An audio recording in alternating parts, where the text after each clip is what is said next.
নানা উৎসাহব্যঞ্জক কথাবার্তা, প্রণোদনা ও কর ছাড়ের বাণী। চাওয়া মাত্রই বিদ্যুৎ, গ্যাস ও পানিসহ সব ইউটিলিটি দেওয়ার প্রতিশ্রুতি। উদ্যোক্তাদের মাঠে নামার পর শুরু হয় হয়রানি, দীর্ঘসূত্রিতা।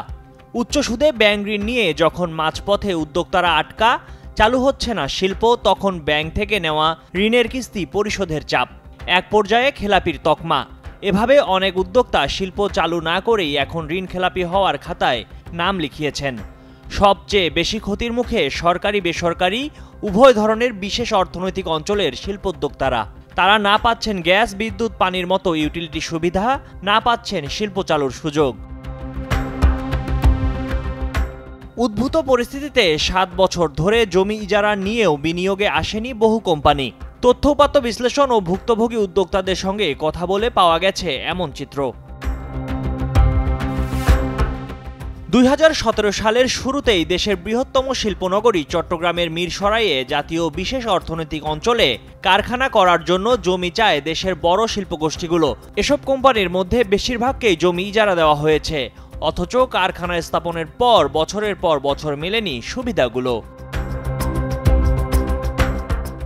বেজা জানায়, যেসব কোম্পানি কারখানা স্থাপন করেছে তাদের সব সেবা দিয়ে কারখানা চালুর চেষ্টা অব্যাহত আছে।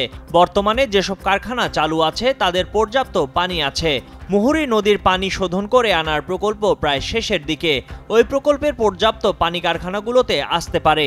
অর্থনৈতিক অঞ্চলের জন্য গ্যাস নির্দিষ্ট করা আছে, কিন্তু জাতীয় গ্রিডে গ্যাস সরবরাহের ওপর তা নির্ভর করছে।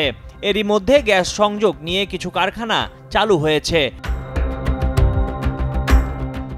সম্প্রতি বেজার বর্তমান কার্যক্রম ও পরিকল্পনা নিয়ে আয়োজিত এক অনুষ্ঠানে সংস্থাটির নির্বাহী চেয়ারম্যান আশিক চৌধুরী বলেন, প্রাথমিকভাবে জাতীয় বিশেষ অর্থনৈতিক অঞ্চল, শ্রীহট্ট ইজেড, জামালপুরে ইজেড, মহেশখালীর ইজেড ও জাপান ইজেড, এই 5টির সড়ক ব্যবস্থা, পানি, গ্যাস ও বিদ্যুৎ সেবা নিশ্চিত করতে সময়সীমা নির্ধারণ করা হয়েছে। আগামী 2 বছরের মধ্যে এসব সেবা নিশ্চিত করা হবে বলে জানান তিনি। চট্টগ্রাম অঞ্চলে গ্যাস সরবরাহে নিয়োজিত কর্ণফুলী গ্যাস ডিস্ট্রিবিউশন কোম্পানি লিমিটেডের অপারেশন ডিভিশনের মহাপরিচালক প্রকৌশলী মোহাম্মদ আমিনুর রহমান কালের কণ্ঠকে বলেন, অর্থনৈতিক অঞ্চলগুলোতে গ্যাস সরবরাহ করা হচ্ছে। জাতীয় বিশেষ অর্থনৈতিক অঞ্চলের মধ্যে গ্যাসের পাইপলাইনের প্রকল্পের কাজ এখনও শেষ হয়নি। এ কারণে কারখানাগুলোতে গ্যাস সরবরাহ করা যাচ্ছে না। এটি এডিবির সহায়তায় করা হচ্ছে। এটা সম্পন্ন হলে দৈনিক 200 মিলিয়ন ঘনফুট গ্যাস সরবরাহ দেওয়া যাবে বলেও জানান তিনি। ঢাকা চেম্বারের সাবেক সভাপতি ও বেসরকারি অর্থনৈতিক অঞ্চলের উদ্যোক্তা আবুল কাশেম খান বলেন, বিদ্যমান ব্যবসায় যে সমস্যা আছে তার সমাধান না হলে নতুন বিনিয়োগকারী আসবে না। Bangladesh chamber of industries BCI এর সভাপতি আনোয়ারুল আলম চৌধুরী কালের কণ্ঠকে বলেন, সরকার যখন কমিটমেন্ট করে তখন এটার দায়িত্ব হয়ে যায় এটাকে সুরক্ষা দেওয়া।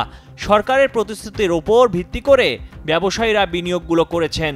এখন সরকার যদি ফেল করে তাহলে এই দায়িত্ব সরকারকেই নিতে হবে বলেও মনে করেন তিনি।